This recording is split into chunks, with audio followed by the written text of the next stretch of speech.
erdhi një njeri i quajtur Ebu Talha dhe e kërkoi Sulejmin për martesë. Ebu Talha është idhujtar, nuk është musliman, nuk ka mundësi që të pranojmë martesën e një jo muslimani. Mirë po, unë e kam një kusht. Për martesë, unë e kam një kusht. Cili është kushti? A është pasuria? A është shtëpia? A është vetura? A është rroga? A janë gjëra tjera? Jo, unë e kam vetëm një kusht. Cili është kushti? Kushti im është Islami.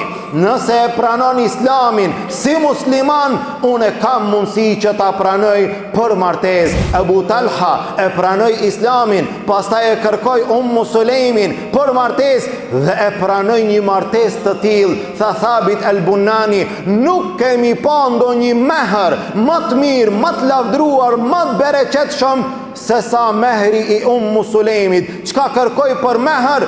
Kërkoi Islam, kërkoi fe dhe nuk kërkoi ndonjë gjë tjetër. Kështu ishin ato gra, synimi i të cilave ishte kënaqësia Allahut Azza wa Jall, ishte xheneti Allahut Azza wa Jall dhe nuk ishte synimi i tyre lakmia e të mirave të kësaj dunjaje.